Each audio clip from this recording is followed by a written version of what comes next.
Pra të nderuar televizionistë, jemi në Tov, jemi bashkë me Tirani, i cili do të bëjmë intervistë sonte lidhur me filmin Pasaporta, se si ky ka pritur film Pasaporta që ka ardhur për herë të parë në Tov, pra për shqiptarët që jetojnë në Maqedoni dhe jemi shumë lumtur që jeni bashkë janë mirëserët e emisionit. Jan, faleminderit shumë. O zoti i madh, pra ky është Eduard Grisha, unë brenda e fola që është një ndër regjizorët më të mirë edhe që ka ditur gjithmonë të mbërthej për ekrani publikun shqiptar, por kështu që na mori edhe pjesën tonë. Unë do të them mirëserët e ti në Maqedoni.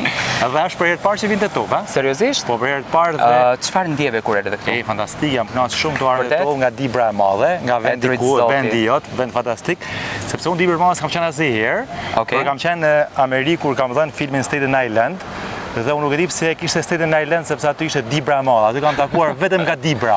E vërtetë është. Shoqata Dibra, restorantet Dibra, njerëz të jashtëzakonshëm fantastik dhe mendova se njerëzit e mirë janë vetëm në Amerikë Dibrës, por takova Tiranin që vërtetova që nuk janë njerëz të mirë Dibrës vetëm në Amerikë, por që kanë edhe këto në Maqedoninë e Veriut. Faleminderit shumë. Dhe më pëlqej shumë, për të herë të parë kam te Tov. Tetova është shumë ikpritse dhe unë e thash brenda kur e hapa këtë pjesën thash që jo më kote kanë përzgjedhur Tetovën sepse është zemra e shqiptarëve. Dhe kam shkuar me filmin tjetër kam qenë në Shkup. Po, patjetër. Kalova shumë mirë, por një pjesë e madhe kishin ardhur nga Tetova. Dhe thashu tash duhet ja kthej borxhin e Tetovës, t'ju vinë në shtëpi, mos t'i bëj më marrë. Mos ton pastaj jas na erdhi Eduardi. Jas na erdhi, jas i shkova se nit veriu kështu themi. Tani me Ken Shkodran Tanat i ban është një thënie, edhe ti e ke dëshmuar që Tanat, po çfarë nuk kupton pasaporta? Pse pasaporta? Nga ku lindi kjo gjë? Pasaporta lindi nga një problematikë që kemi pas ne në Shqipëri, kur them ne në Shqipëri jo vetëm shqiptarët e Shqipërisë, me patjetër, në përgjithësi. Po, kemi pas një problem shumë të madh me emigracionin.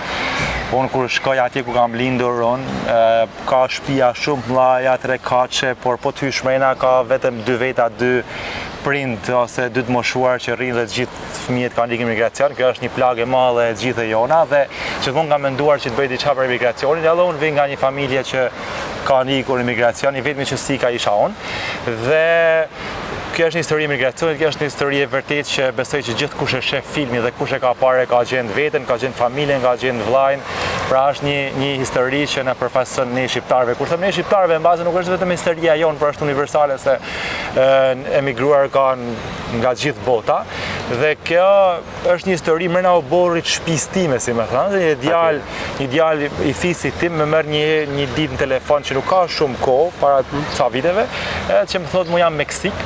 I them, o çfarë bën Meksik? Tha po shkojnë në Kanada, tha me pasaport falso bashkë me një vajzë ilegalisht. Dhe pastaj ai më tregoi historinë se si po kalon të gjitha peripecitë kalon ta ndej dhe unë thash kjo është ide jashtëzakonshme për ta kthyer në film. Pavarësisht se ishte një film që kërkonte shumë punë sepse unë doja ta xhiroja fiks siç ishte historia, siç ishte ngjarja, siç ishte ky djalë që kishte shkuar me këtë vajzën, që nuk ishte vetëm historia e këtij, po historia shumë të rive shqiptar që zgjedhin për të larguar nga Shqipëria në vende si Amerika, si Kanadaja, edhe si Anglia, sepse këto janë disa shtete që ne na privohet për të futur me pasaportën tonë. Shumë e vërtetë. Tani për fund ato u kthyen në vendin e tyre apo mbetën andej? Tash për fund do të shohësh filmin sonte, është shumë interesant. Kur ju do ta mendoni që e keni kuptuar filmi merr një komplet një rrjedhë tjetër dhe bëhet shumë historia, bëhet shumë interesante dhe do ta shohim se si përfundon filmi. Por nuk përfundon ashtu siç fillon. Okej. Sa kohë të mori e gjithë kjo punë e madhe që ti po sjell tashmë në sken? Unë kam filluar para 2 viteve e gjys për të bërë hapat e parë deri në ditën që jemi këtu, që kam bërë shumë premiera në Kanada, në Amerikë, në Europë, gjithandej dhe jo pa qëllim kam marrë në Tetov, sepse ne i themi ëmbëlsira për në fund dhe faktikisht ja vlinte ta mbyllje turneun e gjatë prej 35 qyteteve me Tetovën, sepse jam vërtet i lumtur që jam Tetov, kërkesa ka shumë mëdha për ta parë filmin këtu dhe mu Tetova po më pëlqen shumë dhe tani që unë e pash Tetovën, shpresoj që të vi shumë shpesh me punët e mia artistike të sjellë këto. Se meriton ky qytet edhe këta njerëz që jetojnë. Eduard, në Maqedoni, ky filmi juaj bën shumë punë sepse Maqedonia është vendi që ka ikje masive.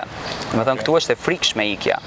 Çdo ditë, çdo natë të rinjt po largohen, autobusat janë plot, avionët janë plot dhe besoj që filmi juaj do të jetë një mesazh shumë i bukur edhe për publikun tonë që ndoshta të marrin atë frytin më të ëmbël për të kuptuar se duhet të qëndrojmë në vendin tonë dhe të kontribuojmë këtu. Më tërhoqi që parë një vëmendje, një diçka që e the, të gjithë ikën, unë qëndrova.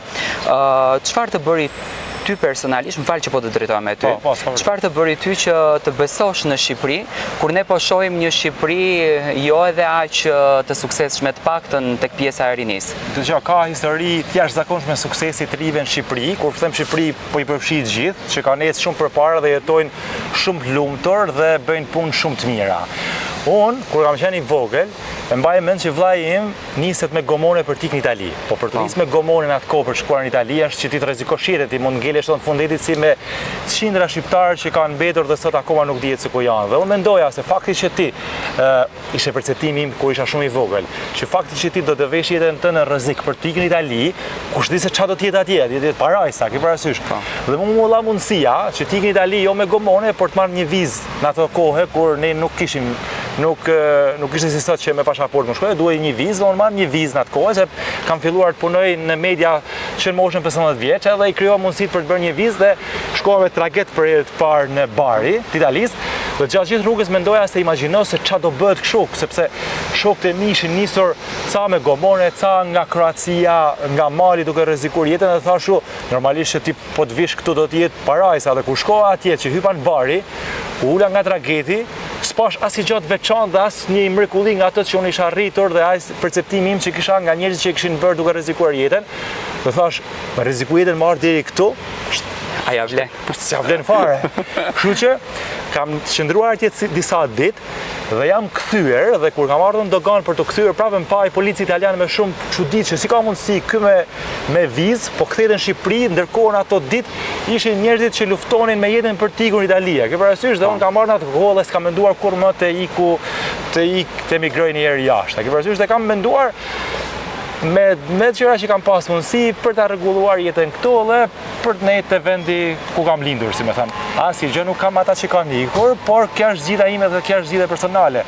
Ajo që kam dashur të them mesazhet e filmit është që t'ju tregoj të rive shqiptarë që fatkeqësisht akoma edhe kësaj dite mendojnë për të larguar nga Shqipëria, se nuk është e lehtë dhe nuk duhet të ikim ilegalisht nga Shqipëria, sepse duke ikur ilegalisht paguhet shumë lek dhe duke paguar shumë lek fuqizohet krimi i organizuar. Fatkeqësisht. Po, fatkeqësisht. Kështu që nuk është mënyra e duhur për të larguar. Unë e di që audienca ime është shumë e madhe dhe ato zonjat e mia janë kureshtare të dinë. Mirëmbrëma yje ishte një super projekt që mbërtheu përsëri shqiptarët për ekrani. Dua ta përgëzoj Arbanën, bashkëshorten tuaj, që ditën na fal kaq shumë dashuri. Realisht është e vetmja moderatore që ne shqiptarët këtej na bën që të ndjejmë Shqipërinë me zemër.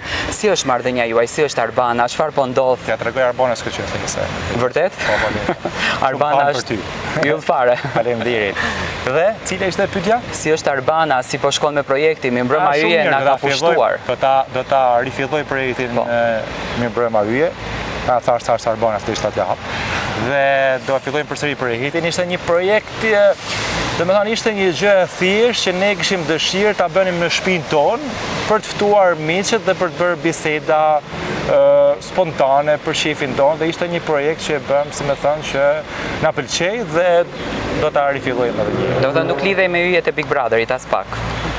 Jo, kjo lidhej me yjet tonë që konsideronin ne yje, ke parasysh, po. Yjet janë të Arbanës, pastaj ajo nda që i çon te Big Brother, nda që i çon te shtëpia, nda që i çon në qiell. Shumë bukur ishte kjo. Faleminderit shumë, sinqerisht, uroj shumë suksese, edhe uroj që gjithmonë të na vini me kaq pozitivitet dhe dashuri. Faleminderit për respektin dhe për mirëpritjen që na keni. E meriton. Bravo. Tryt zoti. Ha mos ishim.